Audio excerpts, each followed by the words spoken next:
tanya. Okay.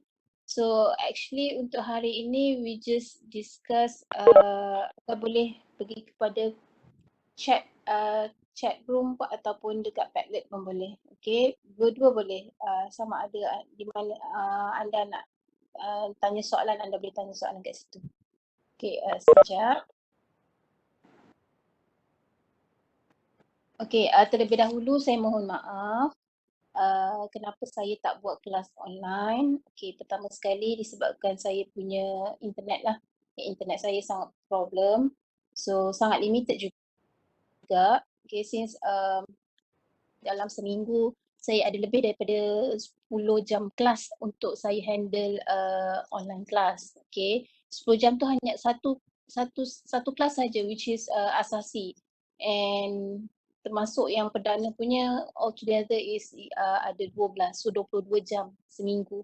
So memang tak mampu nak tampung. Okay, so since untuk kelas you all memang dah ada recorded punya video, so that is why saya share recorded video sahaja, sebab dalam recorded video tu memang explanation is very clear sebenarnya. Okay, but today kita akan bincangkan juga, bukan bincang tapi kita akan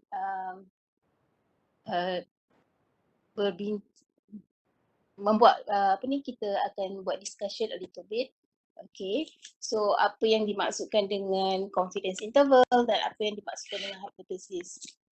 Okay, untuk confidence interval, I think saya dah terangkan kepada anda kenapa kita perlu ada confidence interval. Okay, kenapa? Kerana not know the parameter. Okay, kita tak tahu parameter sesuatu population. Okay, so we want to know the value. Okay, tapi kita tak boleh nak dapatkan nilai population tersebut. So what we did was kita estimate lah. Okay, so kena ingat dalam confidence interval atau dalam topik estimation, kita ada point estimate. Point estimate tu adalah nilai-nilai yang kita estimate one value sahaja. That is called point estimate. Contohnya kita nak dapatkan X bar, kita nak dapatkan S kuasa 2 ataupun S, dan juga kita nak dapatkan nilai P. Okay, itu semua adalah nilai-nilai estimated value. Okay, estimate value yang kita juga namakan sebagai point estimate. Okay, so take note yang itu. Sebab kadang-kadang dalam exam ada keluar yang kita tanya what is the point estimate, what is the best estimator. Itu adalah sebenarnya nilai-nilai yang X bar, S kuasa 2, nilai P, itu nilai dia. Okay. Dan kita juga ingin tahu kalau kita ada point estimate, di mana dia berada dalam interval yang macam mana. Okay, interval dia seberapa jauh dan berapa banyak daripada nilai population. Kenapa kita kata nilai tu berada di antara population tersebut? Kerana anda tahu bahawa point estimate tu sebenarnya adalah nilai yang kita boleh jadikan sebagai rujukan untuk kita punya population. Okay, dengan kata lain, nilai point estimate tu boleh mewakili nilai-nilai parameter. Okay, ingat balik parameter tu apa? Okay, parameter tu adalah mu, sigma kuasa 2, pi, that is parameter.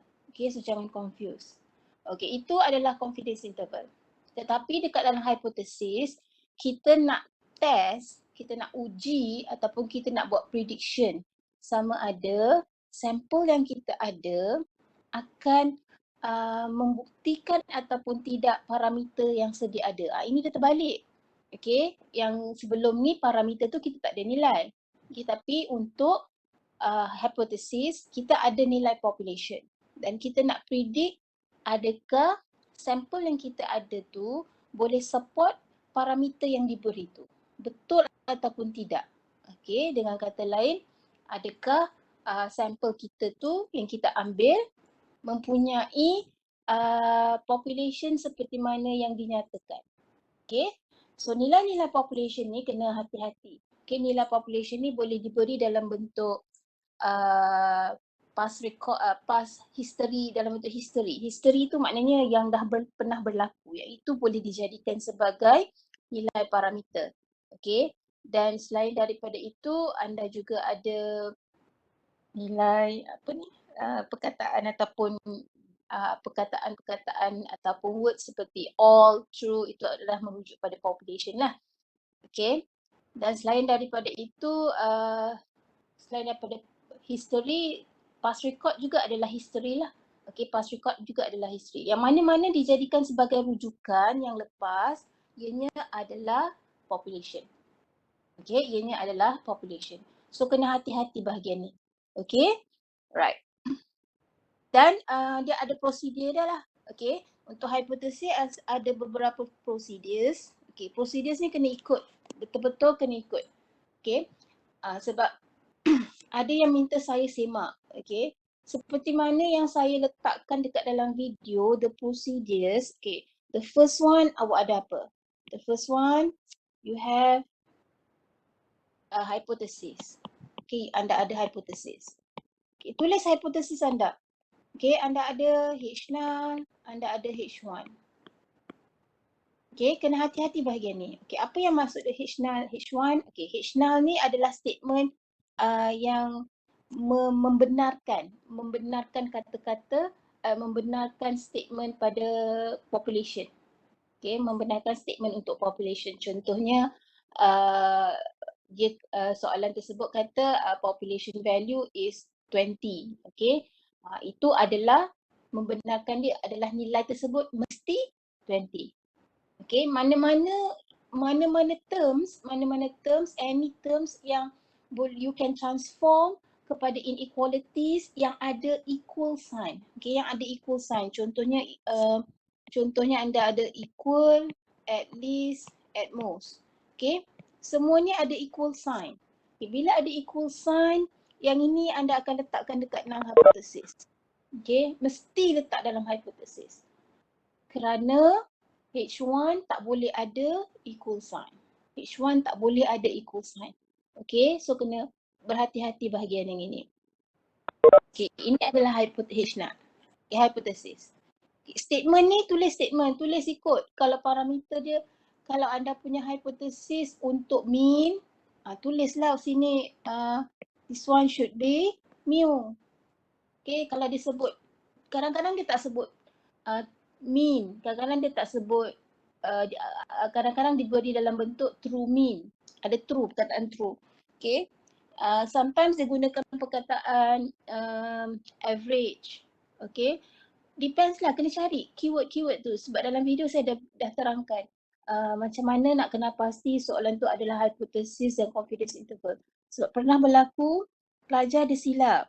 Dia ingat soalan tersebut adalah untuk hypothesis. Untuk confidence interval. Tapi sebenarnya soalan tersebut adalah untuk hypothesis. Dan sebaliknya lah. Dia pernah berlaku. Yang ini anda kena perlu hati-hati. Sebab tu saya kata perlu cari keyword. Kalau confidence interval, very clear keyword. Perkataan confidence interval tu terang-terang dah diberi. Kalau anda lihat past year's question, saya rasa most of you dah buat past year's question. Okay, buat past year's question yang terkini. Okay, buat yang terkini. Okay, sebab time to time we change the concept of question. Okay, time to time we change the concept of the question. Okay, semakin lama, since kita ada online punya exam, kita akan buat lagi susah soalan tu. Okay, kita akan buat lagi susah.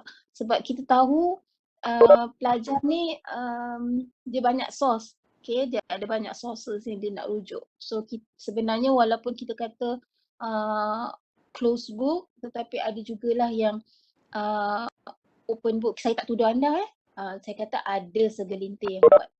Okay, so kita nak, kalau boleh kita tak nak lah, kita nak anda semua berlaku jujur pada diri anda. Yelah, saya tak nampak. Okay, saya bukan saya tak nampak perbuatan anda, tapi kena jujur lah, right? Okay, so ini kalau mean.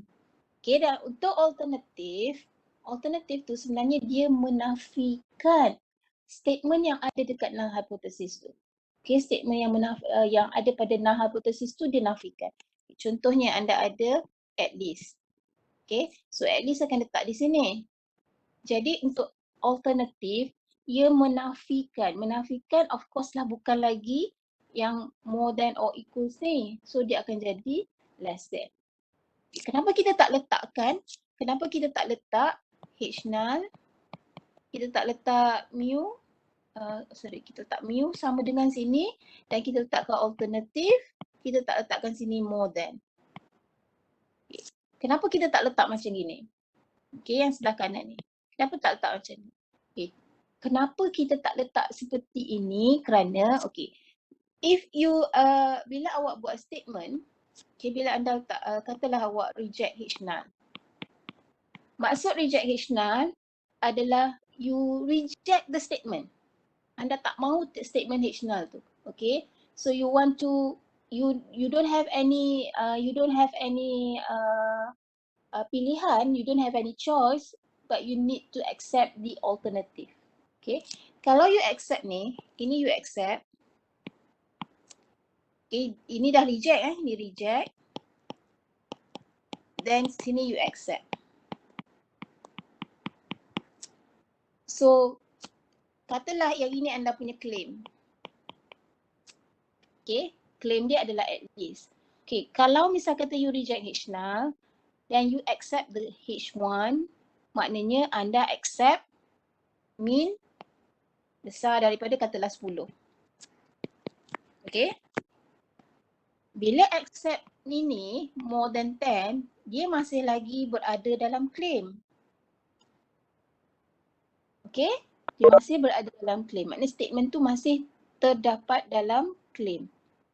Okay. Dan bila anda, katalah anda accept ni, accept H null. Yang ini anda reject.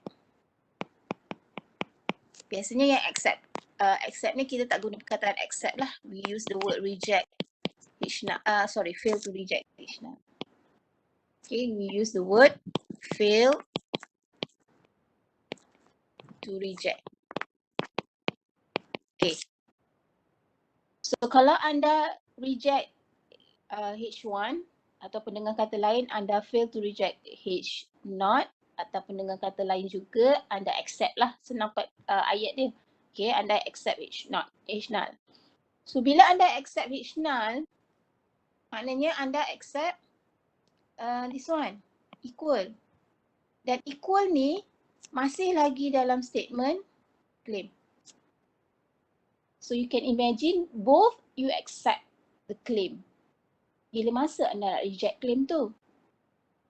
Okay, so sebab itu kita letakkan keseluruhan simbol ini dekat dalam null hypothesis. Okay, itu tujuan dia. Itu tujuan dia. Okay, so kalau dalam exam anda tak nak tulis simbol ni, anda juga boleh tulis simbol equal sahaja. Okay, equal sahaja. Okay, dia ada perbezaan dengan simbol satu lagi. Okay, simbol satu lagi yang equal sahaja. Okay, equal sahaja tu dia tidak bermaksud more than or less than macam ini. Okay, let's say kita ada hypothesis, saya padam this one. Okay, katalah anda ada H null. Okay, claim anda, kita lihat pada claim. Okay, mana-mana inequalities yang tak ada equal sign, more, less, okay, unequal. Ini tak ada equal sign kan? Okay, yang ini saya dah beritahu, ini letak mana? Letak dalam H1.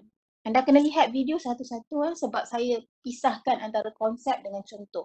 Saya pisahkan. Sebenarnya tujuan dia adalah untuk anda faham dulu konsep, baru boleh pergi pada contoh. So tak faham konsep terus lagi pergi pada contoh memang sakit. Okay, memang agak sakit. Okay, so katalah more than here. Kita ambil contoh yang samalah, macam lebih besar. Okay, dekat sini anda kena tulis equal sahaja. Okay. Sebab dia ada dua maksud di sini. Okay, dia sama ada boleh juga bermaksud less than or equals atau equal sahaja. Dia ada dua maksud.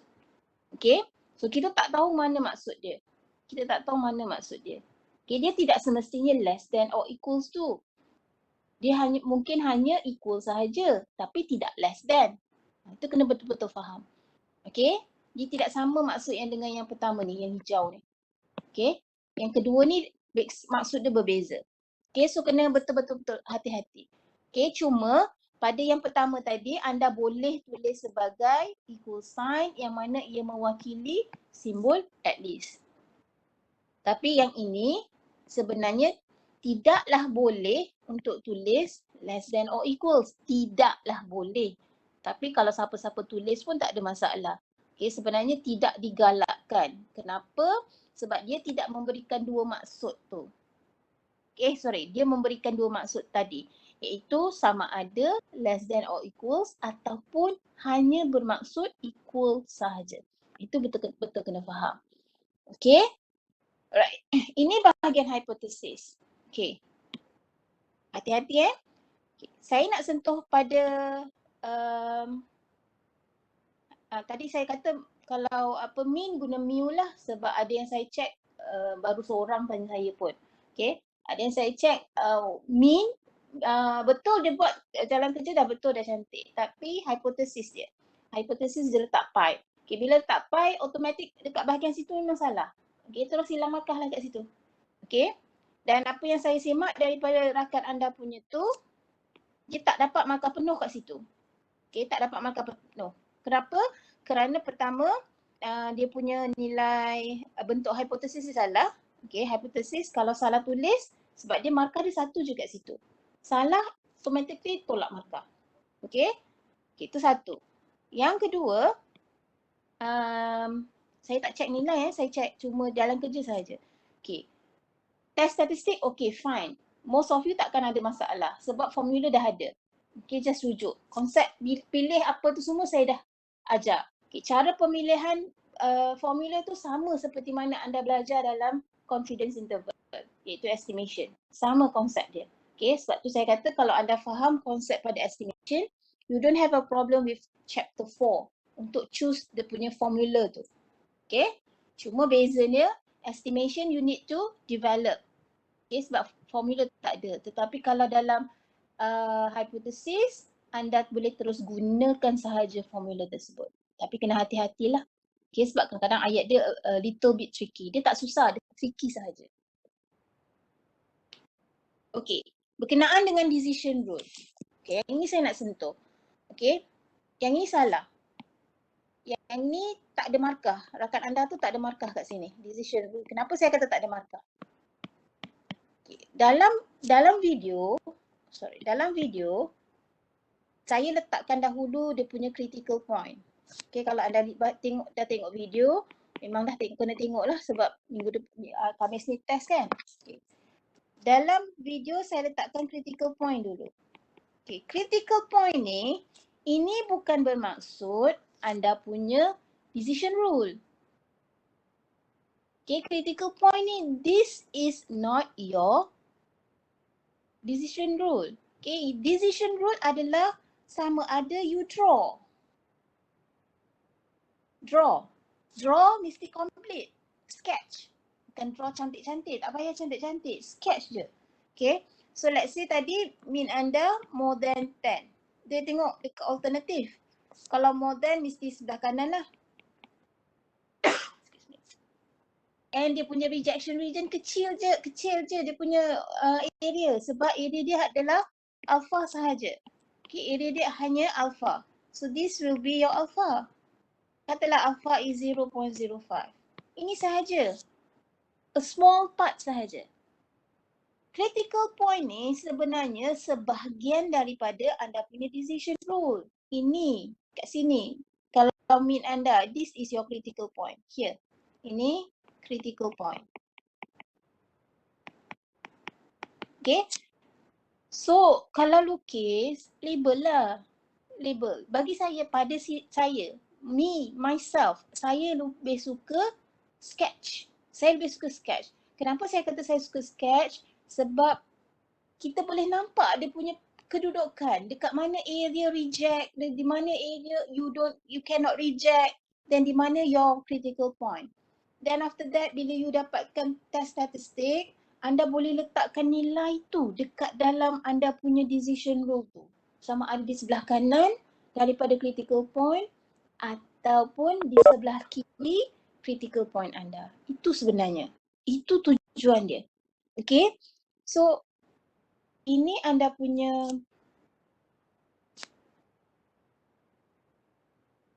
ini anda punya rejection region. Okay, ini anda punya acceptance. Saya tahu masing-masing nak cepat kan? Okay, kalau nak cepat, tulis statement lagi cepat. Okay, tulis statement. Okay, bila saya kata statement, statement dia yang mana? Statement dia yang ini yang ada perkataan reject, h null, if. Katalah contoh kat sini chi-squared. Chi-squared, salah. Katalah z-test. Z-test more than alpha. Okay, kenapa more than here? Kenapa more than here? Sebab simbol sini more than. Okay, sebab tu dia jadi more than sini.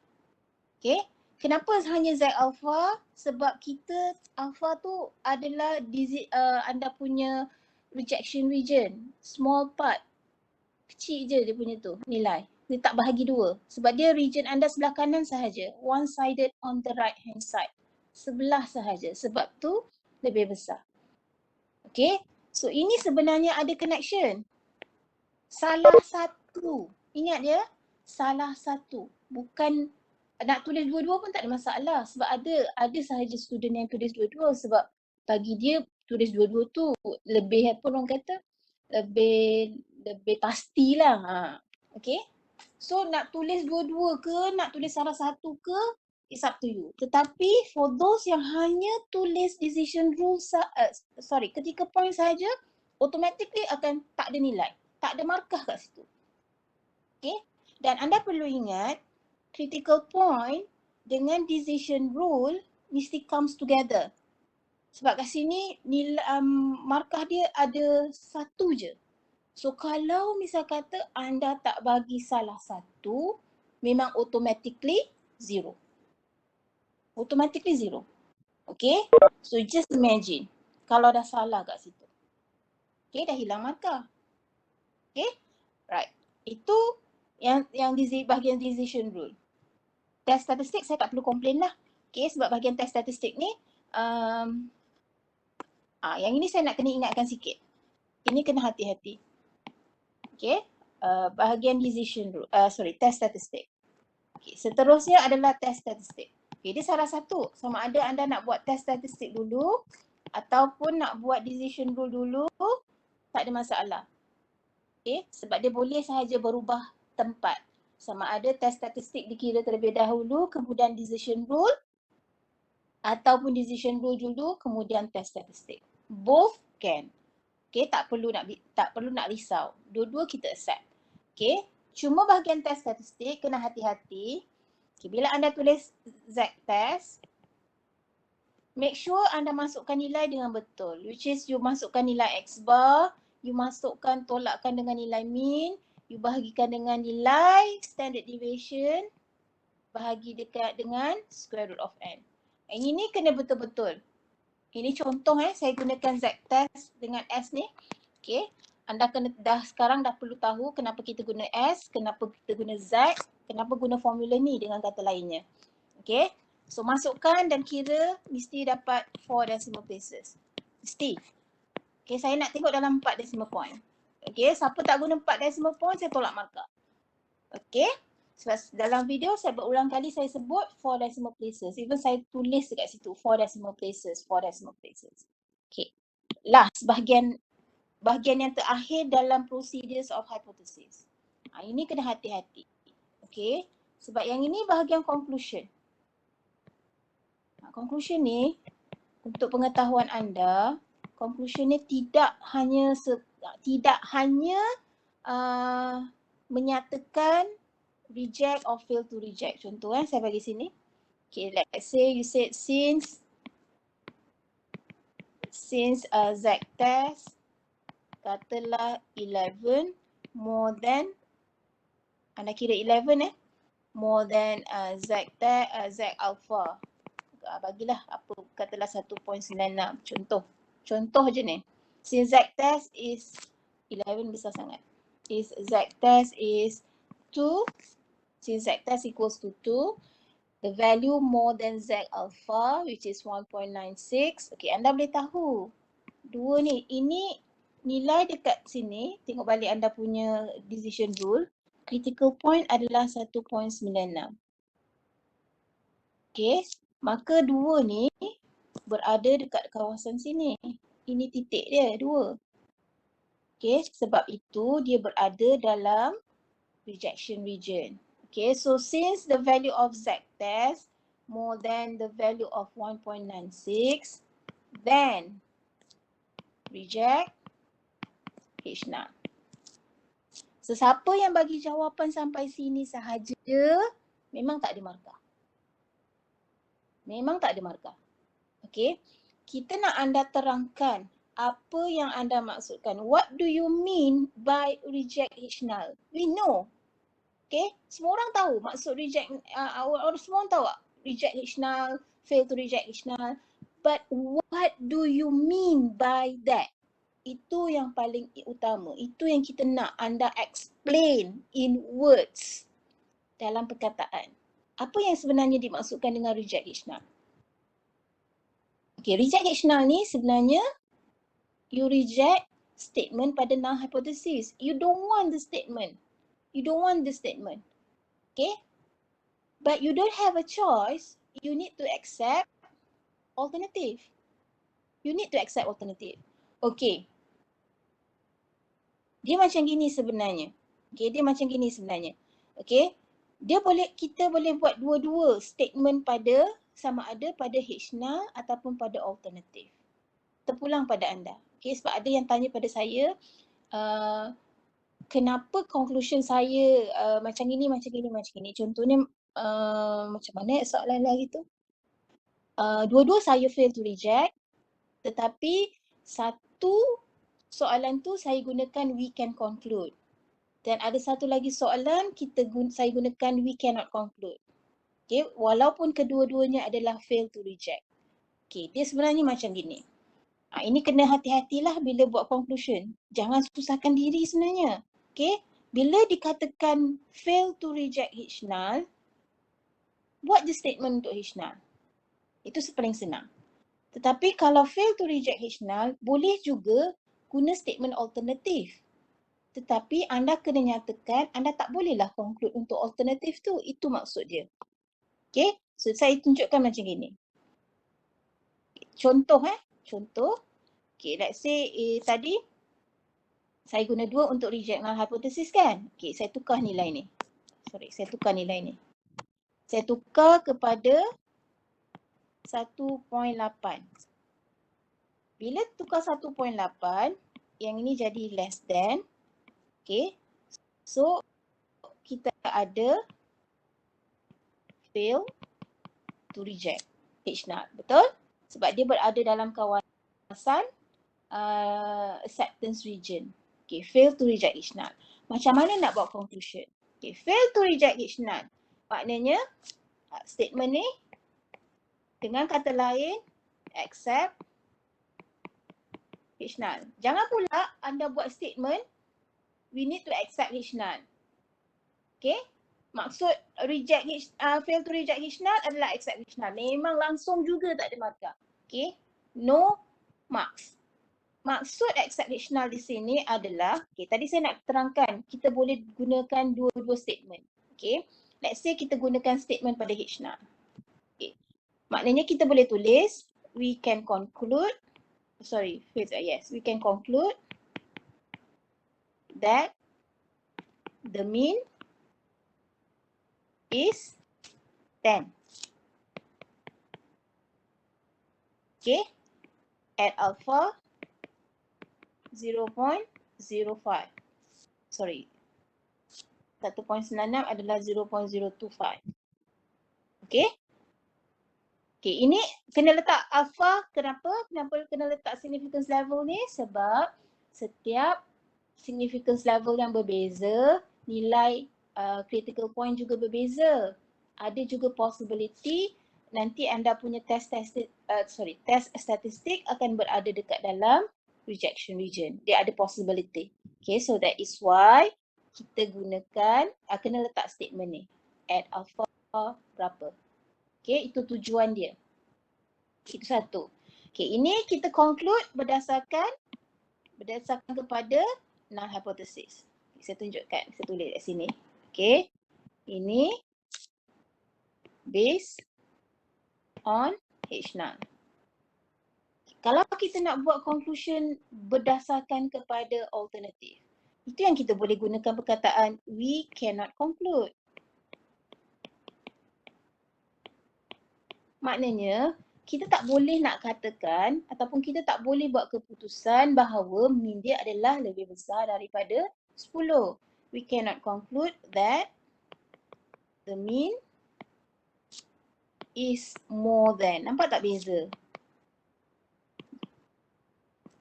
At alpha equals to,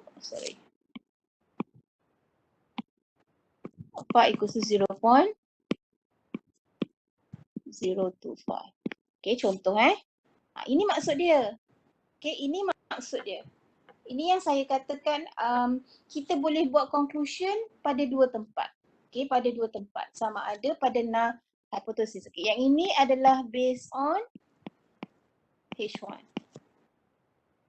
Okay. So terpulang pada anda. It is up to you which statement you want to conclude. Make a conclusion. Okay. My advice is jangan susahkan diri anda. For those yang ada buku, anda lihat statement ataupun conclusion dalam buku tu. Conclusion dalam buku tu gunakan perkataan yang very apa orang kata, very nice. Nice words. Dia akan gunakan perkataan apa? Perkataan statistically conclude lah. Tak payah. Buat pening kepala. Dan saya nak anda tahu benda ni sebenarnya kalau macam gini, mean is equals to 10, sebenarnya anda boleh buat short form je kan, mu sama dengan 10. Saya tak nak ni saya tak nak. Kita nak dalam bentuk ayat. Okay. Kita nak anda explain. Anda memang tahu tulis. Dia tahu menulis mu sama dengan 10. Tapi apa yang maksud mu sama dengan 10 tu, mu tu apa? Itu yang kita nak anda terangkan. Okay, so this is a hypothesis that yang you should know. You should do all this. Okay, so please be extra careful. Okay, please be extra careful. And one more thing, please remember, always remember, saya letakkan two cases dekat dalam hypothesis. Yang mana simbol-simbol yang ada equal sign saya letakkan dalam satu case. Dan simbol yang without equal sign saya letak satu case. Okay, kenapa saya letakkan begini? Untuk memudahkan anda identify. Contohnya, bagi case yang tiada equal sign, no equal sign at all. Okay, maknanya dia ada more than, less than or not equal. Yang ini perlu diletak dalam null hypothesis. Alternative. Okay, so bila kita letak dalam alternative, saya letakkan itu sebagai case A. Kenapa saya letakkan case A? Supaya anda nampak, case A ni sebenarnya semua statement dia adalah pada alternative. Semua statement dia adalah hanya pada alternatif saja. Manakala mana-mana simbol yang melibatkan equal sign, such as kita ada more than or equals, ataupun dengan kata lain at least, at most dan juga equal sign, of course yang itu akan masuk dalam H null punya statement. Okay, dan saya letakkan ianya sebagai case B. Kenapa? Sebab saya nak anda tahu bahawa case B ni all the symbols mesti duduk dekat dalam null hypothesis. Okay, kelas saya splitkan, saya pecahkan dua case ni. Okay, kelas lain saya tak tahu. But for my class, saya letakkan dua benda ni berasingan supaya pelajar tahu all these things. Okay, supaya dia boleh bezakan. Okay, so konsep this one macam mana, konsep ni macam mana, itu tujuan sebenar-benarnya. Okay. So ada soalan tak? Ini berkenaan how to develop the hypothesis je dulu. Okay. Dan baru boleh identify soalan. Anda kena tengok satu persatu soalan. Dalam bila buat soalan test, sepatutnya anda praktis daripada soalan apa ni? Soalan contoh saja, okay? Ataupun exercises dalam buku. Jangan gunakan pasir sebagai exercises. Gunakan pasir sebagai challenge yang betul-betul. Okay. So bila dapat soalan pasir tu ataupun anda cuba buat soalan pasir, time dah masa anda. Time yourself without looking any sources, tak tengok mana-mana sources, tak tengok mana-mana buku, try to buat. Identify dulu. Soalan pertama. Kita lihat soalan pertama. Okay, contoh saya ambil contoh. Saya ambil contoh salah satu contoh test anda. Okay, pasir sebenarnya. Ni pasir. Okay. Okay, soalan perlukan apa? Pertama saya dah ajar anda. Okay, soalan biasanya ikut turutan bab. Okay, turutan chapter. So, first, of course, estimation. Second one, of course, hypothesis. Okay, dalam exam, ini dalam test. Dalam final exam, tidak. Dia boleh je rojak. Okay, boleh je campur. Okay. Dalam test juga kadang-kadang dia campur. Okay. Sebenarnya, chapter 3 dengan chapter 4 can be combined. Kita boleh combine. Okay, kita boleh combine. Kenapa saya kata kita boleh combine? Kalau anda lihat dan anda kaji soalan dia sebetul-betulnya, anda boleh nampak bentuk information adalah sama. Bentuk information adalah sama. Okay. Cuma yang berbeza adalah arahan soalan tu. Arahan soalan maknanya soalan suruh cari apa. Itu sahaja berbeza. Okay. So you look at the first question here. Anda lihat soalan ni. Okay, boleh nampak ya?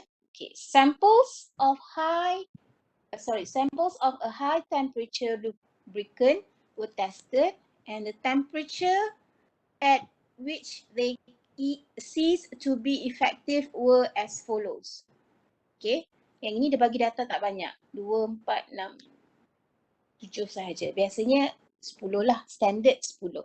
More than that pun ada, tapi tidaklah sampai 20. Jangan risau yang itu. Okay, so how to do this? Okay, saya ingatkan pada anda lagi. Dulu waktu first chapter kita belajar, kita ada belajar cara nak guna calculator. Macam mana nak cari mean, macam mana nak cari standard deviation. Gunalah skills tu. Okay, guna that skills. Itu tujuan dia. Itu tujuannya saya ajar anda menggunakan calculator. Ada sebab kenapa kita belajar cara menggunakan calculator untuk dapatkan mean dan juga standard deviation. Kalau lupa cara tu, scroll balik dekat dalam e-learning, ada video.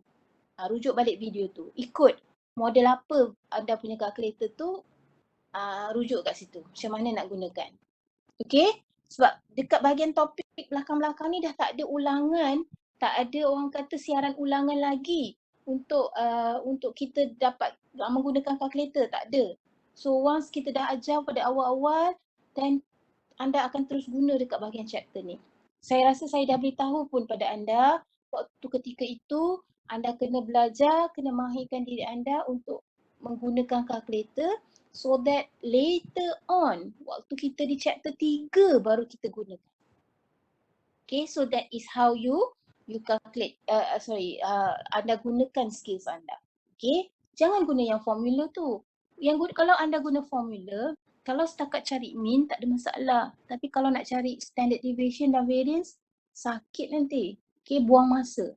Sebab markah dia satu je. Markah untuk mean satu. Markah untuk standard deviation satu. Kadang-kadang tak ada langsung. So you are wasting your time. Calculate that one. Okay, kalau guna formula yang panjang. That is why we ask you to practice guna calculator. Itu skill sebenarnya.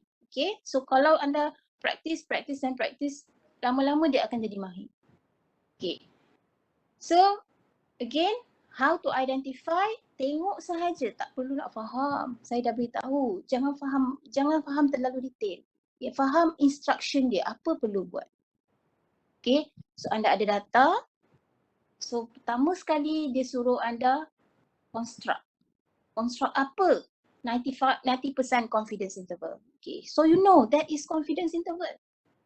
Okay, confidence interval. Apa yang perlu ada dalam confidence interval? Fikir dalam kepala. Perlu cari alpha dulu. Dan alpha mesti divide by 2. Itu the first thing dalam kepala dah mesti compute. Dah mesti berfikir. Okay. Sekarang confidence interval untuk apa? So baca lagi soalan dia. Okay, so anda ada confidence interval of the temperatures lubricant for the mean. Akan ada perkataan instruction tersebut untuk mean ke, untuk standard deviation ke, untuk proportion ke, memang dia akan beritahu. Okay? Dan adakah kalau untuk mean, anda kena pilih. Okay? Mean sahaja ada 3 formula. 3 formula. Case 1, case 2, case 3. Sama ada dia case 1, case 2, case 3. Pertama sekali saya kata apa? Dalam sebelum ini, saya rasa dalam video pun ada saya beritahu, what you need to do, check sample size. Sample size besar ke kecil? Kalau sample size kecil, automatically satu formula dah boleh buang. Tinggal dua sahaja formula. Dua formula, satu Z dengan sigma, satu lagi formula T dengan S. Okay, bila saya sebut formula Z dengan sigma dah dalam kepala dah mesti ada dah. Formula Z dengan sigma apa formula dia? Dan formula T dengan S apa formula? Mesti dah ada dalam kepala. Okay, dia tak perlu hafal formula tu. Tahu dengan hafal berbeza. Okay, so then you baca. Apakah keyword yang saya kata boleh membantu untuk anda identify standard deviation untuk population? Perkataan dia adalah normally distributed. Okay, sekarang anda lihat soalan, ada perkataan normally distributed. Tetapi dekat bahagian belakang tu tak ada apa-apa maklumat tentang standard deviation maupun variance. Maka anda hanya diberitahu bahawa data tersebut adalah normal distribution without knowing dia punya value of standard deviation. Okay, maknanya standard deviation untuk population anda tak tahu langsung. Okay, maka ianya adalah formula untuk Z. Formula untuk T. Kenapa tadi saya kata formula untuk T? Sebab normal distribution tetapi tak ada nilai variance ataupun standard deviation bagi population. Maka ianya termasuk dalam kategori population variance unknown. Maka dah boleh buanglah satu lagi formula. Tinggal hanya satu formula T dengan S sahaja. Okay? Ini yang saya kata identify dulu. Identify dulu. Okay? So bila confidence interval, anda kena construct dia punya formula. Macam mana nak dapatkan formula? Okay, since formula ini adalah formula yang melibatkan X bar minus mu bahagi dengan standard deviation untuk mean. Okay, untuk sample mean.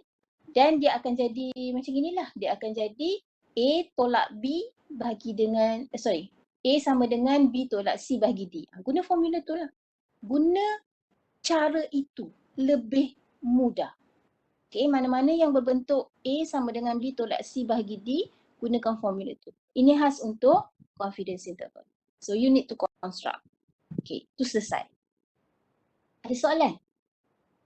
Ada soalan? You can reply dekat mana-mana, chat box ataupun dekat Padlet. Ada soalan? Okay. Okay, Aizat. Okay, berkenaan soalan kedua. Thank you. Lim Hui Sin. Okay. Yang lain saya tak tahu. Tidur ke? Okay. Okay.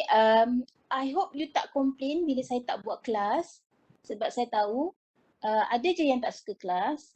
Dan ada yang tak boleh nak cope kelas pagi. Kadang-kadang buka sahaja Webex ni tapi tak join pun. Tak tahu pun apa saya cerita. Okay, saya faham situasi anda. Okay, especially MCO ni kan. Okay, kita continue. Okay, soalan yang kedua, anda baca information tu kemudian anda senaraikan pun tak apa. Anda identify dulu soalan tu. Okay, calculate 95% confidence interval. Still confidence interval. Confidence interval untuk apa? Okay, dia ada sebut proportion. Proportion ni dia akan sebut, okay, selain daripada perkataan proportion. Selain daripada perkataan proportion, kita boleh guna perkataan fraction. Selain daripada fraction, kita boleh guna rate. Selain daripada perkataan rate, kita boleh guna perkataan percentage. Okay, dia ada beberapa terms. Okay, so anda kena bijak lah, kena bijak. Jangan panik. Bila anda panik, nanti langsung tak boleh buat. Okay, sebab tu bila dapat soalan, jangan terus terjah soalan. Okay, biasanya kalau face to face exam, saya suruh my student buka dari belakang dulu. Okay, itu face to face lah. Final anda tak boleh nak buka dari belakang. Okay, dalam face to face exam, biasanya saya suruh pelajar buka soalan daripada belakang. Kenapa? Bila awak buka soalan daripada belakang, awak nampak formula. Okay, awak tak nampak soalan lagi. Sebab bila once you buka je soalan, anda tengok sahaja soalan tu, anda alamak. Dia jadi macam gitu. Okay, so yang itu kita nak cuba elakkan. So, kalau boleh, jangan terus terjah soalan tu. Maknanya macam orang kata terjah ni, orang cuba kata jangan terus tengoklah soalan tu. Okay, relax dulu. Jangan orang kata apa? Jangan panik. Okay, so cari keyword. Satu soalan cari keyword dulu, apa perlu buat, dan cari keyword, apa perlu buat. Ikut susunan. You have to manage your time. Okay, you have to manage your time. Sebab dalam soalan, dalam exam, sebenarnya anda cukup masa. Seperti mana face to face dan juga online exam, soalan kita tak bagi lebih pun. Okay, soalan sama je. Cuma kadar kesusahan tu kita tinggikan sikit. Okay, kenapa kita tinggikan sikit? Saya rasa anda dah faham kenapa kita tinggikan sikit. Okay, dia sama je soalan. Bilangan soalan tu lebih pun lebih kurang sama. So jangan risau benda tu. So seperti mana saya beritahu, cari keyword. Keyword tu penting. Okay, soalan ni adalah confidence interval untuk proportion. So again, selain daripada perkataan proportion tu, dekat dalam information pun anda boleh lihat. Tak ada nilai mean, tak ada nilai variance. Proportion tak ada semua tu. Proportion hanya ada beberapa nilai. Okay, kena check. Dia sama ada nilai X dengan nilai N ataupun nilai P dengan nilai N. Kenapa dia bagi P? P tu supaya tak perlulah nak kira P lagi. Tetapi kalau dia tak bagi P, dia bagi X. Okay, X tu apa, P tu apa. Okay, kena hati-hati bahagian ni. Untuk anda kena pasti sukses, sebab proportion ni, dia punya results adalah success and failure sahaja. Dia success and failure.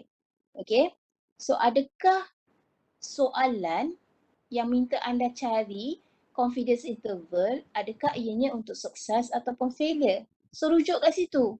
So kalau contoh yang ini, dia minta anda buat break all ropes which would break under this strain. Maknanya rope yang akan break, yang akan pecah kan. Okay, maknanya anda punya nilai X tu mesti follow lah. Mesti yang juga rosak lah. Okay, begitu juga dengan P. Kalau dia bagi nilai P, which is the proportion itself. Okay, sample proportion. So, yang itu mesti follow. Kalau dia bagi benda yang lain, so you need to change lah. You need to change. Okay, contoh dekat sini dia bagi 70 climbing ropes were subjected to a strain equivalent to the 10 climbers. Okay, 10 climbers tu jangan tertipu. Itu trik je. 10 climbers tu dia tak ada kena-mengena pun 10 climbers tu. Okay, dia cuma cerita climbing ropes. Okay, then yang kita nak 14 yang adanya adalah yang dah rosak ataupun dah pecah. Okay, so kenapa kita pilih 14 tu? Disebabkan soalan tu sendiri meminta anda cari ropes which would break. Okay, which would break. So yang itu yang sebab tu anda punya nilai X adalah 14. Tetapi kalau soalan pula tanya which would not break, then your X bukan 14. Tetapi sebaliknya 70 tolakkan dengan 14. Itu kena hati-hati. Okay.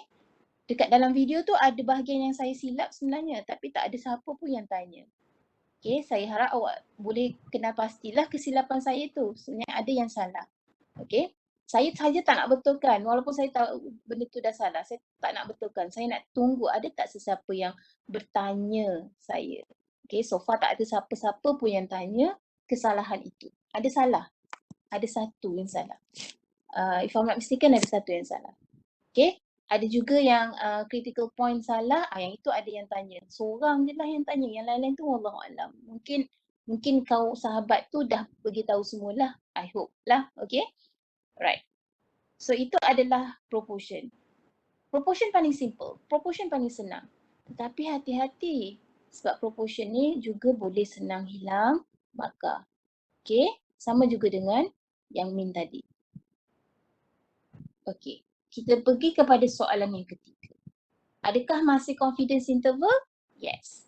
Kalau dalam test kalau soalan 6 ada 6, 3 soalan pertama, 3 soalan akhir, biasanya 3 estimation, 3 hypothesis. Itu biasa, standard. Kalau awak tengok past years, lebih kurang aja. Okay. Bentuk soalan lebih kurang sahaja. Okay, tak ada beza pun. Okay. Kalau ikutkan kami dah habis kreativiti dah nak buat soalan. Bila buat soalan, dia punya penatnya, Masya Allah. Daripada pagi sampai petang pun belum tentu satu soalan boleh dapat. Okay. Right. Kita lihat a study was conducted to compare the length of time between men and women. Okay, sebelum baca apa benda ni tak payah sebenarnya seperti mana saya beritahu kan. Okay, cari arahan dia. You need to construct 95% confidence interval ratio. Ada perkataan ratio. Pernah berlaku pada pelajar, dia tengok maklumat je. Dia tak tengok pun sama ada benda tu untuk ratio ke ataupun untuk difference between two means. Okay, bila dia tengok maklumat, oh ini dia anggap sebagai difference between two means. No, tak. Kena hati-hati. Okay, biasanya soalan dia akan mention sama ada difference between two means, dia akan sebutlah difference in means. Kalau untuk ratio of variances, dia akan sebut ratio of two variability. Okay, ataupun ratio of two standard deviation. Itu pun boleh. Okay. Kalau ratio of standard deviation sama proses dia. Cari benda yang sama. Okay. The same thing you have to go through daripada awal sampai akhir seperti mana anda dapatkan confidence interval untuk ratio of variances. Last sekali tu baru square root the value dan dapatkan standard deviation. Okay. Itu cara dia. Konsep dia is the same. Okay. So, satu lagi dekat dalam ratio of anda lihat soalan ni dia tak bagi nilai min kan. Kadang-kadang kenapa yang saya kata pelajar boleh buat silap sebab kita bagi nilai min. Kita saja je nak bagi keliru walaupun nilai tu tidak memainkan apa-apa peranan. Kita bagi nilai min untuk men, we give the value of min for women juga. Okay. Length of time untuk women dan juga length of time untuk men tadi tu dia punya standard dia punya nilai min kita bagi kedua-duanya. Kenapa? Tujuan dia adalah untuk mengelirukan. Itu tujuan utama sebenarnya. Sebab tu saya kata pelajar ni bila dia tengok je soalan dia tak tengok instruction kat bawah tu. Dia tengok information je. Jangan tengok information. Information tu senaraikan untuk guideline, untuk apa ni? Untuk membantu. Okay. So, apa yang perlu dicari? Itu yang penting. Apa itu yang perlu dicari? Okay. Saya dengan pelajar, ada yang suruh saya buat kelas ni untuk buat revision. Okay. In my class, revision class, saya ajar macam mana nak identify.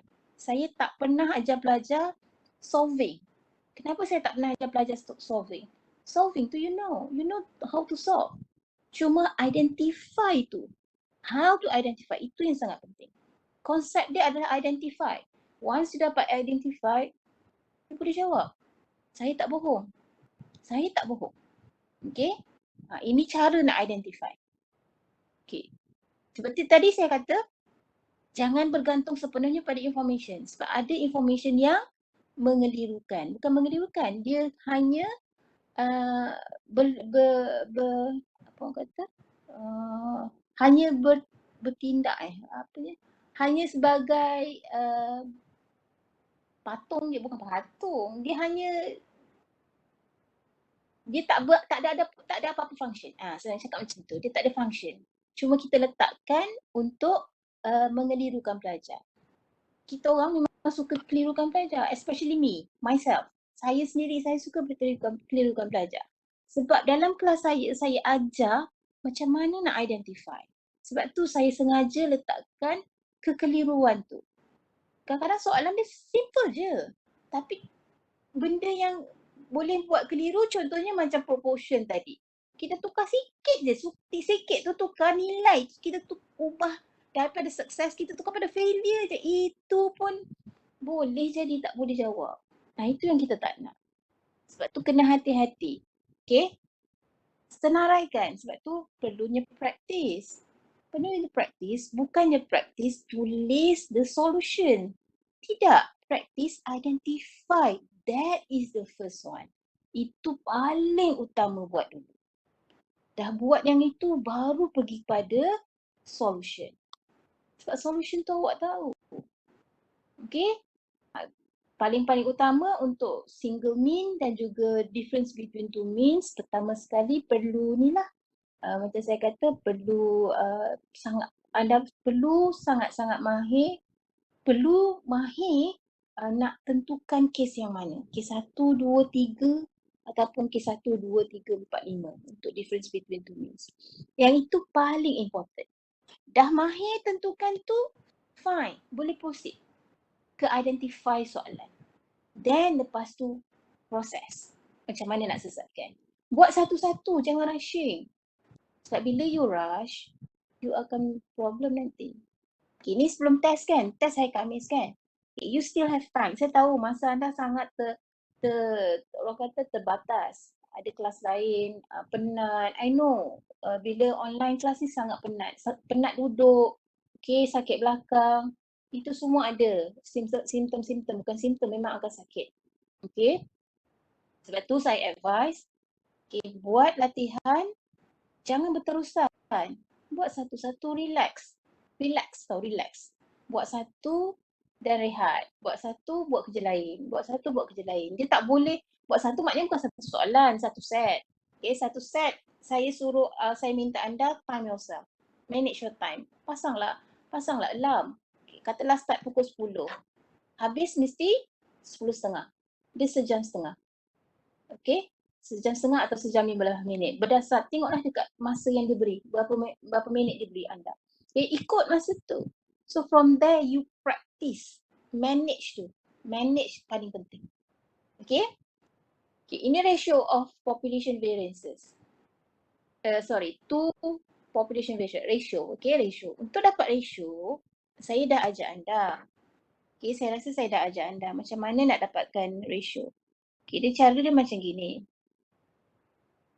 Okay, nak dapatkan ratio, okay, one step by step. Anda tahu F, anda tahu tidak? Anda tahu, anda kena cari S1 square, S2 square. Okay, dapatkan ni dulu. This is the first one you need to do. Second, nak dapat apa? Dapatkan F alpha over 2. Okay, the third one, anda kena dapatkan F1 minus alpha over 2. First degree, second degrees of freedom. Okay, kenapa dia follow sini 1, sini 2? Sebab anda buat ratio ni, 1, 2. Okay, sebab tu dia follow. So kalau anda gunakan S2, S1, anda punya F akan jadi 2, 1. Dia tak boleh suka-suka ni duduk dia. Okay, kedudukan tak boleh sesuka hati.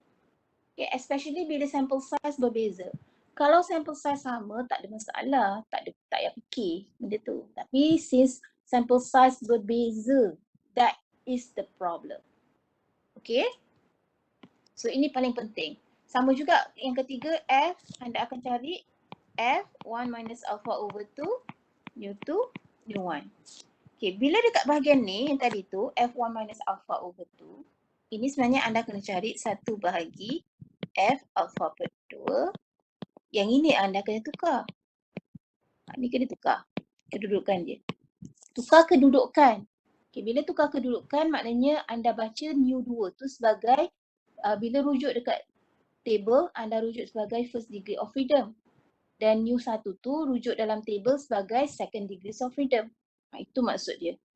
Okay, so hati-hatilah. Okay, so yang ini pun sama juga. Kalau guna 21 ni, jawapan dia sama, jawapan dia berbeza sikit. Berbeza in terms of, anda pun boleh lihatkan ratio dia 21. Jadi nilai dia berbeza lah dengan nilai yang atas. Okay, yang ratio 1-2. Tapi dua-dua jawapan kita terima. But my advice is, jangan sesekali challenge yourself guna ratio 2-1. Yang kedua ni, jangan sesekali challenge yourself. Okay, jangan sesekali. Sebab kalau silap, dia akan silap semua. Itu yang kita tak nak. Okay, guna yang satu cukup. Okay, gunakan ratio 1-2. Okay, the ratio of 1-2. Ini ratio ni. Okay, 1-2. Okay, tadi saya suruh anda cari, the first cari S1 squared over S2 squared. Then cari F alpha over 2 new first degree and second degrees of freedom. Then the third one, F1 minus alpha over 2 first and second degrees of freedom. Okay, which is 1 over F alpha over 2. Okay, cari ni 3 nilai dulu. Sebab yang importantnya markah kat sini. Ini markah ni dengan markah ni. Ni ada markah Ini biasanya ada 2 markah. Okay, ada 2 markah kat situ. Right.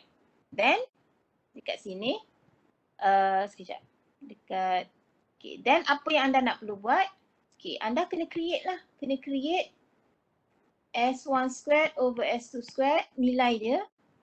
Anda kena createkan interval. Okay, saat dalam video saya ada ajak anda, nilai, sebab kedua-dua nilai adalah sama. Kedua-dua nilai adalah sama. Yang membezakan apabila anda bahagikan dengan nilai F nanti. So dekat bahagian kiri ni bahagikan nilai F besar. Nilai F besar ni adalah nilai, sebab dia macam ini. Saya tak pasti sama ada saya dah tunjuk pada anda ataupun tidak. Ini F alpha per 2. Ini F 1 tolak alpha per 2. Of course, sebab sini kosong sini 0. Sini 0. Okay, ini kalau lukiskan dia punya axis, ini Y lah. Okay, Y axis, ini X. Okay, so here is 0. Okay, so F alpha over 2 adalah nilai yang jauh daripada nilai kosong. Maka nilai ni besar lah. So ini nilai yang saya kata nilai besar. F besar. Okay, so F 1 minus alpha over 2, anda lihat nilai dia dekat dengan nilai kosong. So ini yang saya maksudkan sebagai F kecil. Okay, right. So bila anda dapat F besar, dah dapat 2 nilai F besar dan F kecil, bahagikan dengan daripada ni lah, S1 squared over S2 squared ni. Okay, so sebelah kiri bahagikan dengan F besar, sebelah kanan bahagikan dengan F kecil. Supaya hasil nanti, ni hasil akhir hasil akhir untuk ratio of two variances, anda akan dapat ini nilai kecil, ini nilai besar. Itu tujuan dia. Okay, ini tujuan dia untuk dapatkan kecil dan besar. Okay, dan ada satu soalan saya tanya anda, kalau anda lihat dekat dalam video tu ada, is there any significant difference? Okay, significant difference ni bila ada satu lah, saya dah tunjukkan cara dia kan. Okay, sigma 1 squared equals to sigma 2 squared. Okay, bila sama, bila anda boleh tulis, sekejap saya padam ini. Bila anda boleh tulis ratio sigma 1 squared over sigma 2 squared equals to 1, anda boleh tulis sebagai sigma 1 squared equals to sigma 2 squared. Okay, ini maksud sama kan? Ini maksud, ini yang kita maksudkan no difference. Bila no difference maknanya both are equal. Okay, sebab satu ni ada dalam ni. Ada dalam sini. Contoh saya bagi. Okay, saya bagi contoh. Let's say nilai kecil, nilai besar. Kita letakkan katalah ini 0.1256. Here is 2.6525. Contoh Okay. Kalau anda lihat dalam interval ni ada satu. Okay. Kalau tak boleh nak perasan sangat dia punya nilai, kita buang ni. Kita buang interval ni di depan tengah-tengah ni. Okay, kita letak dalam bentuk interval koma. Okay. So satu ni, nilai satu ni ada dekat dalam sini, dekat celah ni. Kalau anda buat number line kan, saya padam ni. Kalau anda buat number line, kat sini anda punya titik 0.1256. Sini anda punya 2.6525. Okay. Nilai satu ni ada kat sini. Ini ada satu. Okay. Satu tu berada dekat dalam interval anda. Ni interval anda. Okay. So that is why kita kata no difference. Kalau tak fahamlah maksud significant difference, kadang-kadang kita gunakan perkataan is there any significant difference? Soalan dia sebenarnya tanya adakah perbezaan aja. Okay. Ataupun dengan translation dia tanya macam ni, adakah perbezaan secara signifikan? Okay, secara signifikan. Okay. So that is why in English dia jadi is there any significant difference? Okay. Right? So jawab sahaja no ke yes, depends lah. Kalau ada satu dalam interval, maknanya no difference. Okay. Justification kena bagi. Biasa soalan akan tanya justification. Okay, sebab kalau hanya yes, no je, nanti tak ada markah. Justification tu kadang-kadang hanya markah diberi hanya untuk justification. Yes, no tu not accepted. Okay, sebab siapa-siapa boleh jawab yes, no. Okay, so make sure anda tahu justification. So kalau misal kata satu tu tak ada dalam range anda, contoh saya bagi pula. Contohnya adalah let's say saya gunakan terus interval like this. Katalah anda ada 1.2672 dengan 4.8721. Contoh Okay. So dekat tengah-tengah ni tak ada satu. Satu berada di luar. Maknanya dekat bahagian sini. Sini adalah satu. Ini nilai satu anda. Okay. Nilai satu dekat luar. Maknanya satu ni di luar dalam interval, di luar daripada interval anda. Okay. Maka sigma 1 squared dia jadi tak sama. So soalan dia sebab tu ditanya, kalau ditanya is there any significant difference? Yes. Yes. Adakah perbezaan? Yes. Why? Justification dia because 1 is not in the interval. Itu justification dia. Okay. Soalan ni ada bahagian dekat bahagian belakang. Dekat bahagian ratio of variances. Sama juga dengan mean. Mean dan juga proportion. Sama. Cuma beza mean dia jadi 0. Okay, bukan 1. Variance je 1. Sebab kenapa variance tak boleh jadi 0? Kenapa variance tak boleh jadi 0? Variance tak boleh jadi 0, kenapa kita tak boleh tulis? Sebab bila anda nak rujuk video di YouTube, hati-hati ya sebab ada satu video tu yang saya jumpa, dia gunakan sigma 1 squared sama dengan sigma 2 squared ni. Dia boleh tulis sebagai, ditulis sebagai sigma 1 squared minus sigma 2 squared equals to 0. Yang ini statement ni ditulis. Ini especially untuk hypothesis lah. Okay. Yang ini salah ini salah. Ini totally wrong. Saya dah tunjukkan saya rasa. This one is totally wrong. Why? Because variance tak boleh negatif. Kalaulah variance sigma 1 squared tu positif, besar daripada sigma 2 squared, okay fine. Itu betul. Tetapi boleh je kalau dua-dua nilai sama kan equals to 0. Tetapi kalau nilai tu kecil, sigma 1 squared tu kecil daripada sigma 2 squared, dia jadi negatif kan? Sebab bila sigma 1 squared minus sigma 2 squared, yang ini tak valid. Ini tak valid. Okay, tak valid. Sebab tu tidak digunakan difference between two variances. Sebab tu kalau awak lihat, perkataan yang digunakan adalah ratio. Okay, ratio. Okay, so hati-hati. Dan formula dia pun formula ratio. Bila anda lihat formula formula S1 squared, S2 squared itu adalah formula untuk ratio. Dia tak ada difference. Berbeza dengan difference between two means. Difference between two means, difference. Nampak perbezaan dia tolak kan? Okay, tapi untuk ratio of variances, no. Anda boleh nampak sendiri dia bukan dalam bentuk difference. Okay? Right. So itu adalah untuk ratio lah. Okay? This one lebih kurang sama dengan chi-squared lah. Chi-squared untuk variance. Sama juga. Maknanya dia dapatkan 2 titik dulu. Lepas tu bahagikan dengan 2 titik. 2 titik tu yang tadi itulah. Yang critical point dia tu. Okay? So bahagikan nilai dengan nilai kecil dan nilai besar dan you will get the answer. Susun susun. Sebab walaupun saya kata susun, ada juga pelajar yang tak susun. Susun di sini maksudnya jawapan akhir tu anda susun, nilai kecil mesti duduk di sebelah kiri lah. Nilai besar duduk sebelah kanan. So tak naklah nanti anda susun nilai besar sebelah kiri. Mana ada dalam bentuk interval ataupun range, nilai kecil tu sebelah kiri kan? Nilai kecil di sebelah kanan. So itu yang kita tak nak. Okey, saya tunjukkan lagi soalan. Saya guide anda untuk soalan. Saya guide. Ini cara untuk kita identify. So if you have a question, just tanya sahaja. You can stop me. Okay.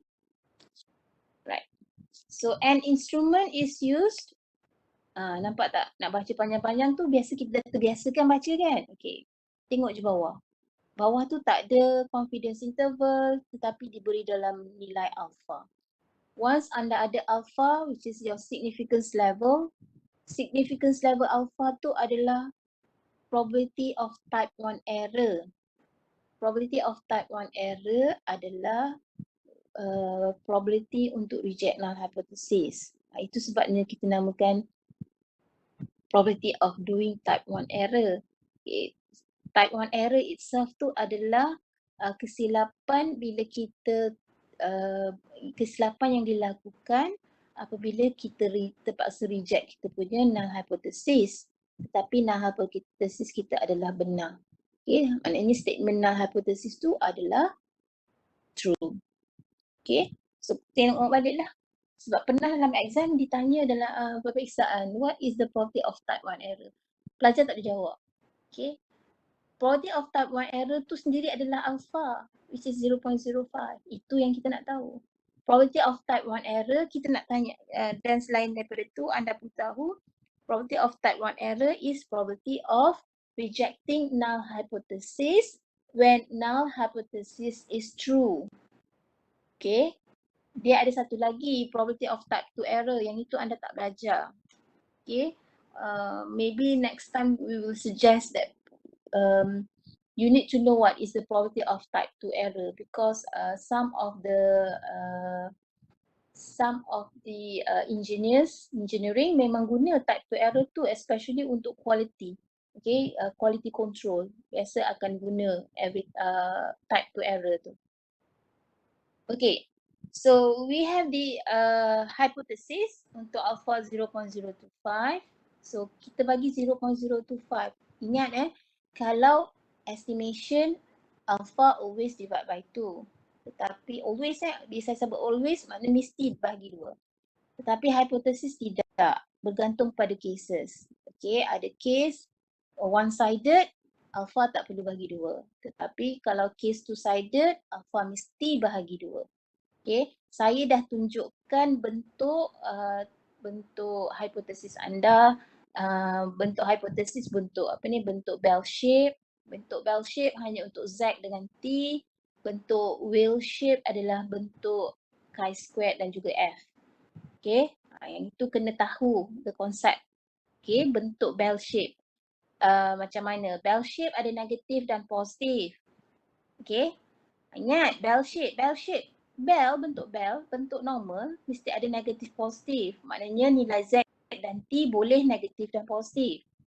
Tetapi bila kita ada whale shape, bentuk ikan paus, tak boleh ada nilai negatif.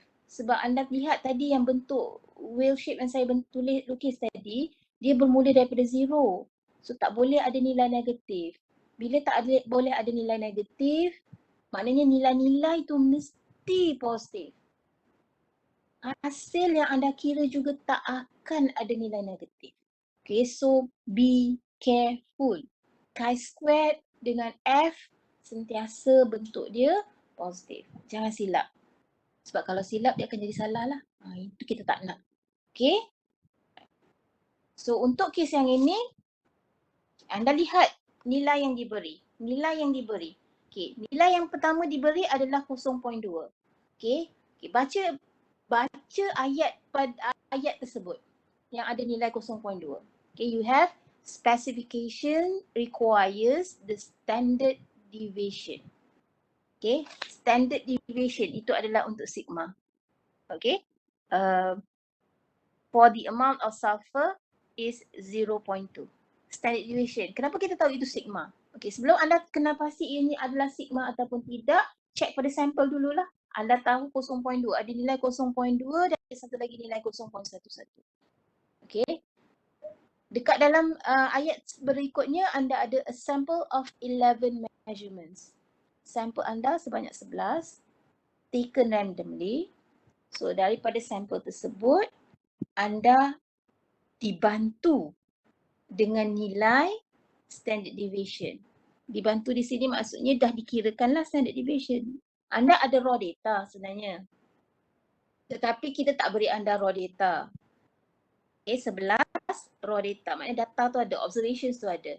Tapi kita tak bagi observations, we give you only the results of standard deviation. Meaning that we ourselves, a lecturer yang kirakan data tu untuk anda. Okay, ataupun kita dapatkan nilai tersebut untuk anda, which is the standard deviation is 0.11. So daripada situ anda boleh tahu mana satu nilai population, mana satu nilai sample. Saya dah ajar anda. Okay, pertama sekali identify semua sample value. Sample value dulu identify. Dan kemudian baru identify population value. Daripada population value tu baru ada terms yang anda boleh transform kepada bentuk inequalities. Itu cara dia. One by one. Okay, jangan main terjah aja. Okay, bila tahu soalan hipotesis, apa perlu tahu? Sample value dulu. Sample size. Ada 11. Daripada sample size, ada tak sample value yang lain? Ada. Standard deviation. Berapa? 0.11. Hati-hati yang itu standard deviation tau. Bila masuk dekat dalam formula, kena kuasa 2 kan. Tapi bila nilai variance masuk dalam formula tak perlu kuasa 2 lagi. Ini pernah berlaku. Pelajar dia excited sangat buat soalan ni. Dia tahu. Tapi dia salah ambil nilai. Bukan salah ambil nilai. Dia terlupa kuasa 2 dan dia terkuasa 2 lagi. Itu pernah berlaku. So bila buat satu-satu, hati-hati. Kalau nak buat S kuasa 2 terus, tulis S kuasa 2 equals to 0.11 squared. Jangan lupa. Okay. Tak dapatkan nilai, tak simplify 0.11 squared, tu pun tak ada masalah. Just leave it as 0.11 squared. Sebab nanti bila masuk formula nanti, anda kena kira sekali lagi. Okay. Then, dapatkan satu lagi nilai, you found out that another value is 0.2, which is also the standard deviation. And another standard deviation yang anda jumpa tu, itu adalah nilai population. Okay. Excuse me. So that is the difference. Okay. So dekat slide ni kalau anda lihat the first ayat tu, specification requires the standard deviation of the amount of sulfur monoxide is 0.2. Seolah-olah standard deviation tu adalah equals to 0.2. Okay. Adakah benar? Ada satu lagi ayat tinggal dekat bawah. Okay. Dia suruh test dekat situ. Sebab kadang-kadang ada perkataan anda, apa pun anda memang kena baca semua. Okay, apa pun anda kena baca semua. Cuma anda tak perlu baca details. Anda perlu cari information. Excuse me. So, the last one is anda diminta test the variability of the amount sulfur. Kat situ baru ada instruction. Kenapa saya kata baru ada instruction? Dekat atas semua information je. Dia tak bagi tahu arahan apa yang anda perlu buat. Ayat yang ada perkataan test tu baru dia suruh buat. Maknanya suruh uji. Test the variability, maknanya buat hipotesis lah. That the amount of sulfur monoxide is less than. Itu yang maksud requirement dia adalah 0.2 tadi kan, standard requirement. So, dia suruh test adakah variance tadi kurang daripada standard requirement yang ditetapkan tadi. Okay, so ini adalah cara untuk identify. Anda lihat markah dia 7 tau. Okay, so bila 7 maknanya anda ada banyak benda yang anda perlu cari. Okay, saya tunjukkan kat sini. Pertama sekali adalah anda perlu cari hypothesis. Okay, tulis je satu-satu ni. Just like ada yang rajin tulis hypothesis satu-satu. Okay, as I've mentioned just now, buat seperti mana saya buat. Tulis. Okay, first you have the hypothesis. Sekejap ya Izzat. Saya jawab. Saya selesaikan sekejap. H now. Sigma squared. Kalau nak buat standard deviation pun boleh. Tak ada masalah. Okay. Sigma squared juga. Saya gunakan sigma squared which is less. Sorry. Ni kan dia cakap less than 0.2. Bila anda letak sini 0.2, ni standard deviation. So, squared kan. Atau anda boleh juga tulis this one, sigma squared. Sigma sahaja. Anda boleh tulis sigma sahaja. Sigma less than 0.2 sigma. Sini. Boleh juga. Okay, jangan pula ni tak lengkap. Okay, ini adalah equal 0.2. Dan yang ini equals to 0.2 squared.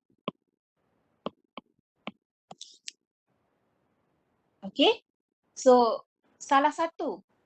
Okay, salah satu. Dua-dua betul. Dua-dua jawapan betul. Okay, ini ada satu markah.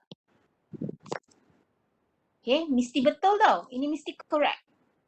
Okay, tertinggal apa-apa pun dia jadi salah lah. Okay, tak boleh. Mesti betul-betul, statement ni mesti betul. Okay, next kita ada decision rule.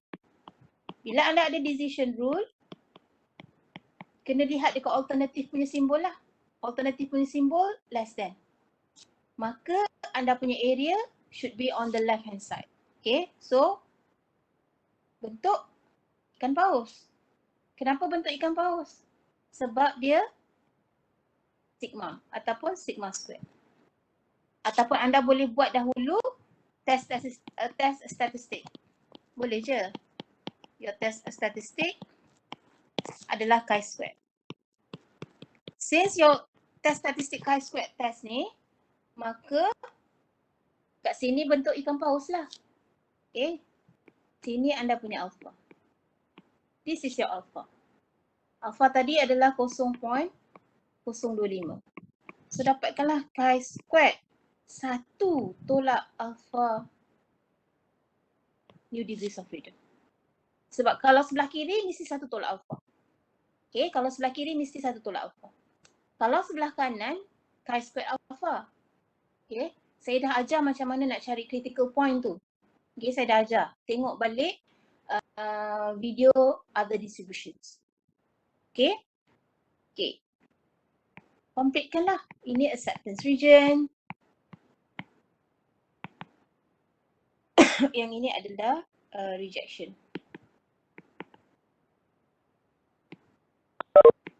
Okay, ini critical point. Okay. Ataupun anda boleh tulis statement. Anda boleh tulis statement juga. Or you can write the statement, reject H now if chi-squared test less. Ikutlah sebab sini less. Okay. Less than chi-squared 1 minus alpha new degrees of freedom. Okay. So nanti kat sini carilah. Sebab tu ini yang decision rule anda. Ini decision rule. Critical point tu untuk rujuk. Saya letak dekat decision rule tu supaya senang. Okay. Sebenarnya kalau nak letak dekat dalam conclusion pun boleh, tak ada masalah. Tapi saya letakkan pairing dia. Okay. Pairing dia. Pasangan dia. Chi-squared 1 minus alpha new degrees of freedom. Apa nilai dia? Sebab tu saya letakkan dekat sini. Untuk pairingkan, pasangkan dengan decision rule anda. Bukan setakat critical point sahaja. Okay. Dan ini anda boleh dapat, tak ada masalah, guna je formula N tolak 1. Ini yang saya kata jangan lupa kuasa 2 sebab dia bagi nilai standard deviation. So ini adalah nilai variance S squared bagi dengan sigma squared. Okay, ada pelajar dia terlupa kuasa 2. Dan ada juga pelajar diberi nilai variance, dia kuasa 2 kan lagi. Yang itu kita tak nak. Okay. Dan one more thing, make sure you understand your own handwriting. Sebab ada pelajar, dia tak faham dia punya tulisan sendiri. Itu yang sangat-sangat sedih. Kenapa saya kata dia tak faham tulisan dia sendiri? Sebab apa yang dia tulis, apa yang dia copy daripada soalan, betul. Tapi apa yang dia tulis semula dekat bahagian yang berikutnya, salah. Yang itu yang jadi salah. Okay, itu yang menyebabkan dia punya jawapan yang akhir tu jadi salah.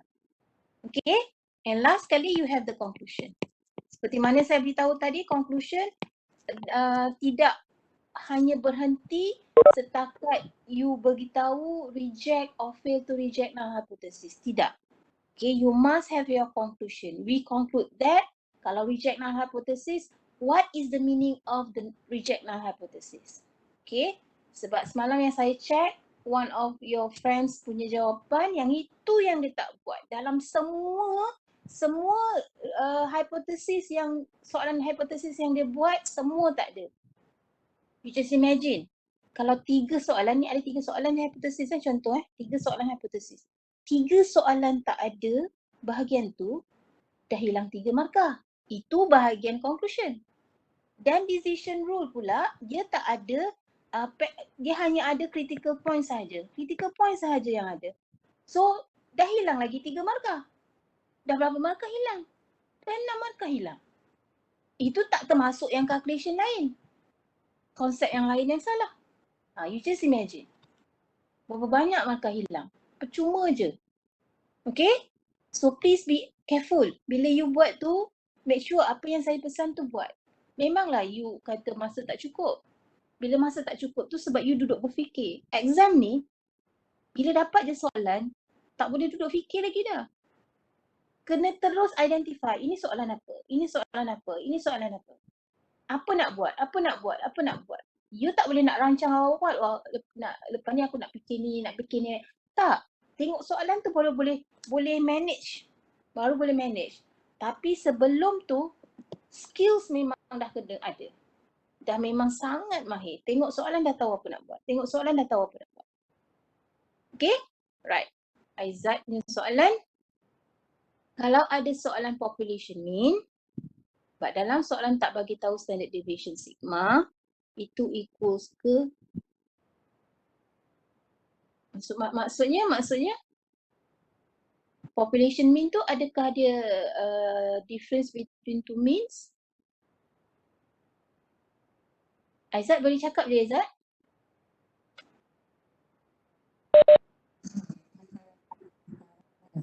Okay, difference between two means dia macam gini. Okay, bila anda ada difference between two means, bila anda jumpa soalan, contohnya yang Aizat masukkan di sini adalah population standard deviation tu, dia tak beritahu equal ataupun tidak. Is it, maksudnya dia tidak beritahu sama ada population variance ataupun standard deviation tu sama atau tidak. Is it betul, Aizat? Okay. Saya dah beritahu dalam video. Bila tidak diberitahu, anda kena assume dia sebagai not equal. Okay. Tetapi hati-hati bahagian ni. Sebelum anda identify assumption tu, okay, assumption yang Aizat masukkan ni adalah assumption. Maksudnya assumption tu tak diberi. Bila assumption tidak diberi, maka andaian yang anda perlu buat, anda perlu assume unequal. Okay. Okay, boleh Aizat? Okay. Tapi kena hati-hati. Kena hati-hati. Sebab apa yang saya kata masukkan kena hati-hati? Sebab kadang-kadang bila tak diberi, sebenarnya population, standard deviation ataupun variance yang diberi adalah memang untuk population. Okay. So kalau kes macam gini, macam saya kata tadi, saya sebut sebelum ni, anda perlu dapatkan keyword tu. Keyword. Maknanya keyword dia normal distribution with macam tu. Okay, dia akan sebut normal distribution with standard deviation or with variance. Itu memang akan ada. Okay, itu adalah keyword dia untuk population. Okay, tetapi kalau sekiranya benda tu semua tak ada dan anda dah identify nilai standard nilai variance dan standard deviation dalam information tu, semuanya adalah untuk sampel, maka assumption pun tak ada, yang itu baru boleh jadikan ataupun gunakan assumption unequal population variances. Boleh faham Aizat? Okay. So itu cara dia. Okay, itu cara dia. Okay, sebab tu saya suruh anda pertama sekali kenal pasti semua nilai. Kenal pasti semua nilai. Terutama nilai sampel. Kenal pasti sampel punya value dulu. Jangan identify population value. Sample value dulu. Okay, sample size. Kalau two means, kena ada difference between two means. Dan dia ada dua nilai kan? Dah ada kan? Maknanya dua-dua, dah ada 4. Dan variance tu.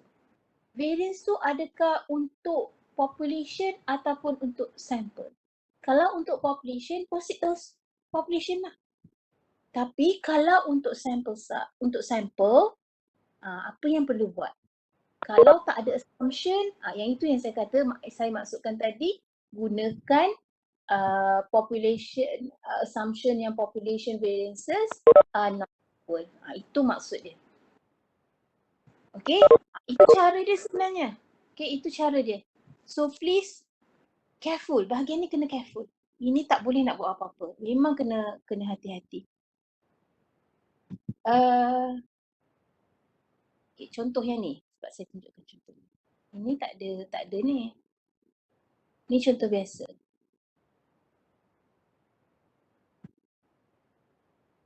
Okay, kita ada pipe A, pipe B. Biasanya bila diberi dalam dua bentuk ni, dua bentuk data seperti ini, biasanya kalau dah tak ada nilai lain-lain, okay, tak ada nilai lain-lain, anda kena kira lah mean dengan standard deviation. Okay, tak ada nilai lain pun. Dan kat bawah sekali tu, anda boleh tengok atas kan, atas bahagian atas, information atas daripada Mr. Hailey tu sampai each part sebelum table pipe tu, anda nampak tak ada ni information pun, tak ada information apa-apa, value pun tak ada. Okay, anda pergi pada bawah sekali, dekat ayat bawah sekali.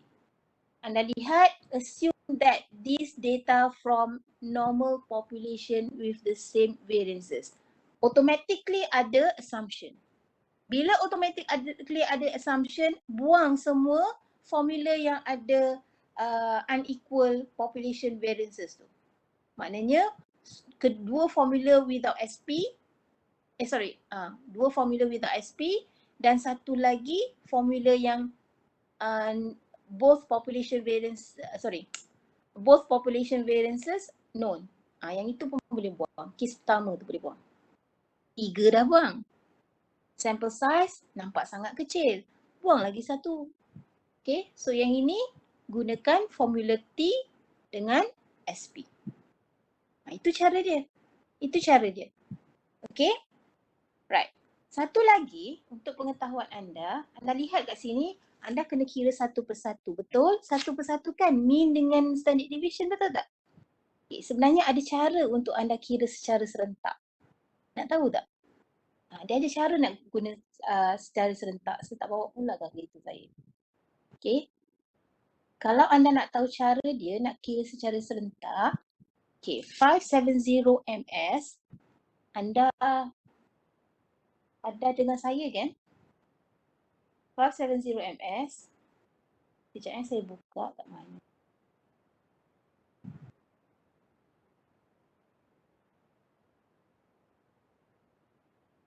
ms ada user ada, 570 ES ada user kan? Semua ada user kan? User maksudnya anda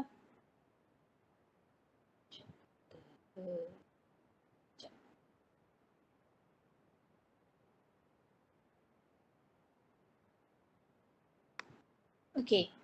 So 570 ms.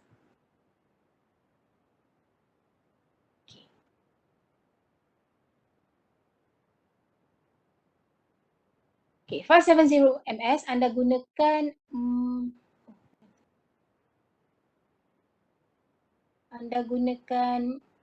mode anda tekan mode kalkulator anda, mode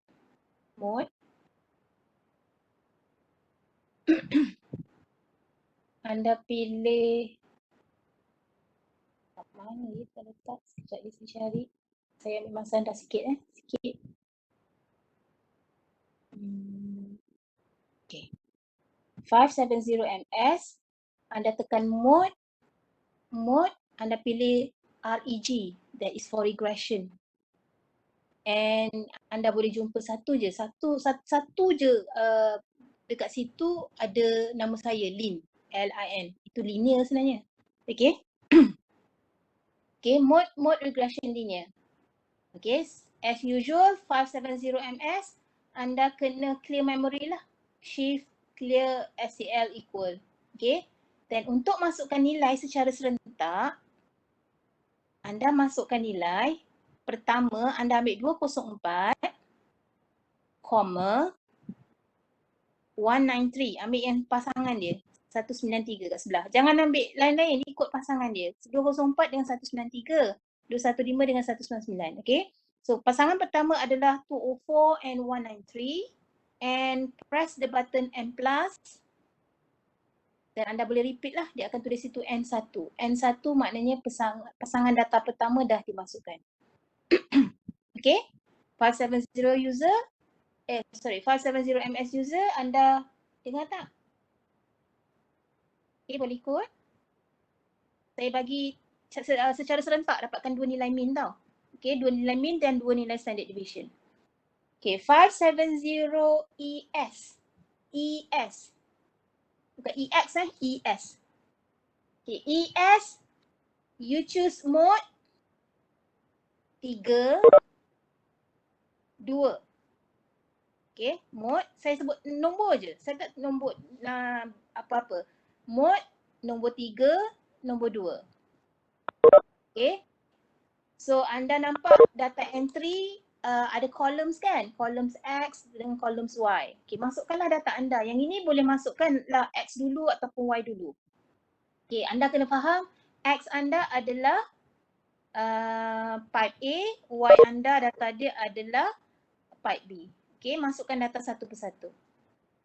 Then selepas habis, tekan button on. Okay, dah lepas habis masukkan, tekan button on. Anda kena clear screen tu. Anda tak boleh nak dapatkan, anda tak boleh guna anda tak boleh terus access anda punya summary nanti, jawapan. Okay, kena on button, clear screen dulu. Okay, 570EX. 570EX, yours is menu, tekan menu, tekan button 6, tekan button 2. Okay, kena jot down nanti, jot down. Then sama juga ada display kat situ X dengan Y. Sama juga X is your pipe A, Y is your pipe B. Masukkan pipe A dulu, then later on pipe B. Okay. Dapat? Saya tak ajar dekat dalam video Saya ajar dalam dekat kelas je. Okay, 570 ms. Back to 570 ms. Macam mana nak dapatkan anda punya mean? Macam mana dapatkan anda punya mean? Alamak, saya dah lupa dah. Anda tekan sama juga macam anda dapatkan button nak dapatkan mean untuk sebelum ni. Shift button 2, is it? Shift button 2.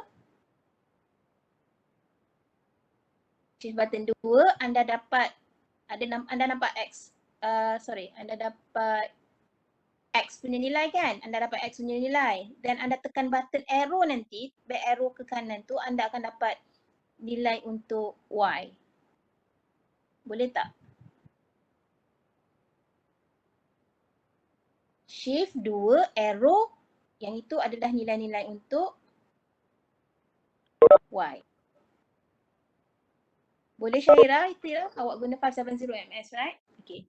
570 EX. Sorry, ES. ES ni, EX dululah, EX. EX senang je. EX senang saja. Anda terus tekan button option 3, anda dapat semua nilai. Tak silap saya.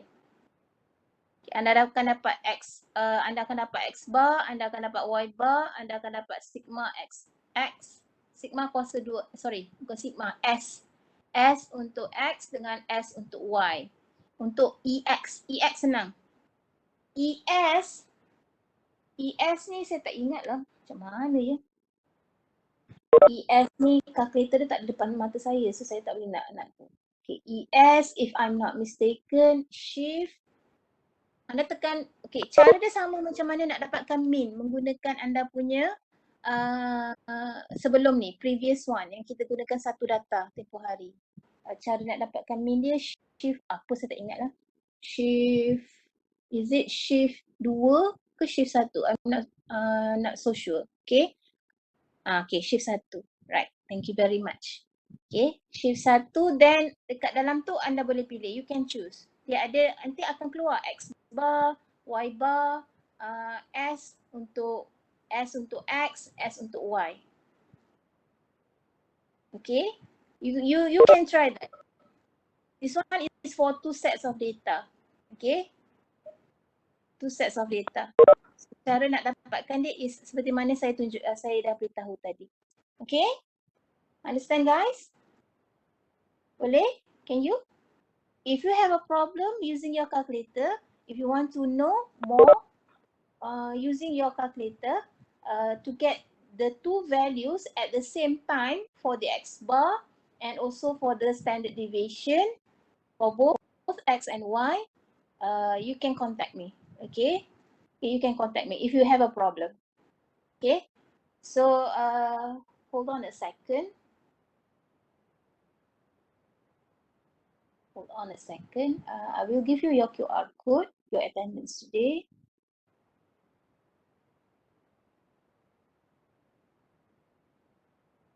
If you have a problem, you can ask me. Saya risau je awak tak tanya. Saya sangat-sangat risau bila pelajar tak tanya saya soalan. Hold on a second. What's wrong with this?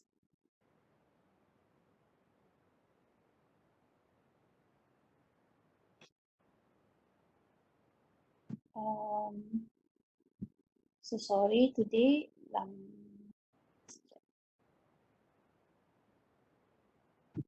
Saya share sekejap ya QR code anda. Takut tak boleh masuk je sebab kadang-kadang portal ni dia bintang sikit.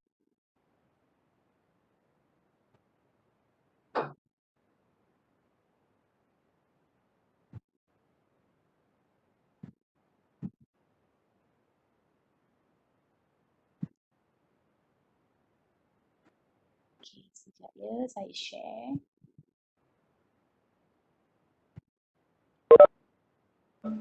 Okay. This is your QR code. Thank you guys for attending this class. Okay, take care everyone. Bye. Thank you, Doktor. Thank you, Most Doctor. welcome. Thank you, Doctor.